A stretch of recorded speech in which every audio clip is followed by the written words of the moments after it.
Praise the lord. ఈరోజు దేవుని వాగ్దానము,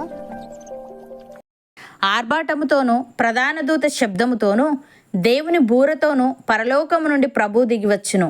క్రీస్తునందుండి మృతులైన వారు మొదట లేతురు. తెస్సలోనికైలకు రాసిన మొదటి పత్రిక 4వ అధ్యాయము 16వ వచనము. సహోదరి సహోదరులారా, అపోస్తలుడైన పౌలు తెస్సలోనికైలకు వ్రాస్తూ ఈ మాట పలుకుతున్నాడు. ఈ వచనంలో యేసు తిరిగి వచ్చే విధానాన్ని మరియు ఆయన తిరిగి వచ్చినప్పుడు జరిగే సంఘటనల క్రమాన్ని పౌలు వివరించాడు. ప్రభువు స్వయంగా తన మహిమ మరియు శక్తితో పరలోకం నుండి దిగివస్తాడు. ఇది ఈ సంఘటన యొక్క అసాధారణ స్వభావాన్ని నొక్కి చెప్తుంది. ఆర్భాటముతోనూ ప్రధాన దూత శబ్దముతోనూ దేవుని బూరతోనూ అనే మాట క్రీస్తు రెండవ రాకడ యొక్క గంభీరత్వాన్ని తెలియజేస్తుంది. ప్రధాన దూత శబ్దము మరియు దేవుని బూర ఇవన్నీ అధికారం, శక్తి మరియు ప్రకటనకు చిహ్నాలు. ఇవి క్రీస్తు తిరిగి రావడం యొక్క గొప్పతనాన్ని మరియు క్రీస్తు రాకను ప్రకటించే సంకేతాలుగా పనిచేస్తాయి. దేవుని బూర అంతిమ తీర్పు కోసం దేవుని ప్రజలను సేకరించి ఏకం చేయాలనే పిలుపును సూచిస్తుంది. ఈ వచనం యొక్క చివరి భాగంలో క్రీస్తునందుండి మృతులైన వారు మొదట లేతురు అని చెప్పబడింది. ఇది క్రీస్తును విశ్వసించిన వారి పునరుత్థానాన్ని సూచిస్తుంది. ఇది ఒక ప్రాథమిక క్రైస్తవ విశ్వాసం. చనిపోయినా లేదా జీవించి ఉన్నవారైనా విశ్వాసులందరూ పునరుత్థానం చేయబడి క్రీస్తు రాకడలో ఐక్యమవుతారు. ఇది తెస్సలోనిక విశ్వాసులకు మరియు క్రైస్తవులందరికీ కూడా గొప్ప ప్రోత్సాహాన్ని మరియు ఓదార్పును కలిగిస్తుంది.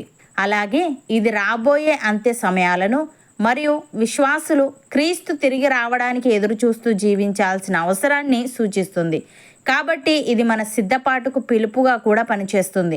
కాబట్టి విశ్వాసులు దేవునికి ఇష్టమైన జీవితాన్ని గడుపుతూ ఆయన రాకడ కొరకు సిద్ధపడాలి. భక్తుడు ఈ విధంగా అంటున్నాడు, సహోదరులారా, నేను చెప్పున్నది ఏమనగా, రక్తమాంసములు దేవుని రాజ్యమును స్వతంత్రించుకొననేరవు, క్షేత అక్షేతను స్వతంత్రించుకొనదు. ఇదిగో మీకు ఒక మర్మము తెలుపుచున్నాను. మనమందరము నిద్రించము గాని నిమిషములో ఒక రెప్పపాటున కడబూరం రోగగానే మనమందరము మార్పు పొందుదుము. బూరం రోగును, అప్పుడు మృతులు అక్షయులుగా లేపబడుదురు. మనము మార్పు పొందుదుము. క్షయమైన ఈ శరీరము అక్షయతను ధరించుకొనవలసి ఉన్నది, మర్త్యమైన ఈ శరీరము అమర్త్యతను ధరించుకొనవలసి ఉన్నది. ఈ క్షయమైనది అక్షయతను ధరించుకొనినప్పుడు, ఈ మర్త్యమైనది అమర్త్యతను ధరించుకొనినప్పుడు విజయమందు మరణము మృంగివేయబడెను అని వ్రాయబడిన వాక్యము నెరవేరును అని. ప్రియులారా, మనుష్యుని ద్వారా మరణము వచ్చెను గనుక మనుష్యుని ద్వారానే మృతుల పునరుత్థానమును కలిగెను. ఆదామునందు అందరూ ఏలాగు మృతి పొందుచున్నారో అలాగుననే క్రీస్తునందు అందరూ బ్రతికింపబడుదురు. ప్రతివాడును తన తన వరుసలోనే బ్రతికింపబడును. ప్రథమ ఫలము క్రీస్తు. తర్వాత క్రీస్తు వచ్చినప్పుడు ఆయన వారు బ్రతికింపబడుదురు.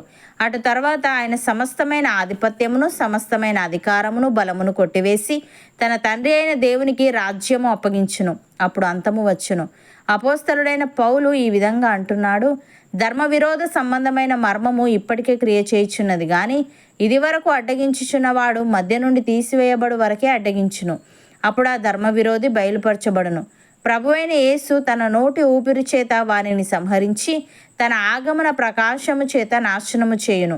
నశించుచున్నవారు తాము రక్షింపబడుటకై సత్య విషయమైన ప్రేమను అవలంబింపకపోయిరు గనుక వారి రాక అబద్ధ విషయమైన సమస్త బలముతోనూ, నానా విధములైన సూచక క్రియలతోనూ, మహత్కార్యములతోనూ, దుర్నీతిని పుట్టించు సమస్త మోసముతోనూ నశించుచున్న వారిలో సాతాను కనుపరచు బలమును అనుసరించి ఉండును. ఇందుచేత సత్యమును నమ్మక దుర్నీతి యందు అభిలాష గల వారందరూ శిక్షావిధి పొందుటకై అబద్ధమును నమ్మునట్లు మోసము చేయి శక్తిని దేవుడు వారికి పంపుచున్నాడు అని. సహోదరి సహోదరులారా, మనము వినిన సంగతులను విడిచిపెట్టి కొట్టుకొని పోకుండానట్లు వాటి యందు మరి విశేష జాగ్రత్త కలిగి ఉండవలెను. ఎందుకనగా దేవదూతల ద్వారా పలకబడిన వాక్యము స్థిరపరచబడినందున ప్రతి అతిక్రమమును అవిధేయతయు న్యాయమైన ప్రతిఫలము పొంది ఉండగా, ఇంత గొప్ప రక్షణను మనము నిర్లక్ష్యము చేసిన ఎడల ఏలాగు తప్పించుకొందుము? అంటే రక్షణ ప్రభు బోధించుట చేత ఆరంభమై దేవుడు తన చిత్తానుసారముగా సూచక క్రియల చేతను, మహత్కార్యముల చేతను, నానా విధములైన అద్భుతముల చేతను, వివిధములైన పరిశుద్ధాత్మ వరములను అనుగ్రహించుట చేతను వారితో కూడా సాక్ష్యమిచ్చుచుండగా వినిన వారి చేత మనకు దృఢపరచబడెను. మనము మాట్లాడుచున్న ఆ రాబోవు లోకమును ఆయన దూతలకు లోబర్చలేదు. అయితే ఒకడు ఒక చోట ఇలాగున దృఢముగా సాక్ష్యమిచ్చుచున్నాడు, నీవు మనుష్యుని జ్ఞాపకం చేసుకొనుటకు వాడేపాటివాడు? నీవు దేవదూతల కంటే వానిని కొంచెము తక్కువ వానిగా చేసితివి. మహిమ ప్రభావములతో వానికి కిరీటము ధరింపజేసితివి. నీ చేతి పనుల మీద వానికి అధికారము అనుగ్రహించితివి. వాని పాదముల క్రింద సమస్తమును ఉంచితివి.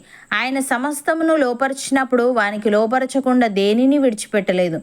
ప్రస్తుతమందు మనము సమస్తమును వానికి లోపరచబడుట ఇంకను చూడలేదు గాని దేవుని కృప వలన ఆయన ప్రతి మనుష్యుని కొరకు మరణము అనుభవించినట్లు దూతల కంటే కొంచెము తక్కువ వాడుగా చేయబడిన యేసు మరణము పొందినందున మహిమ ప్రభావములతో కిరీటము ధరించిన వానిగా ఆయనను చూచుచున్నాము.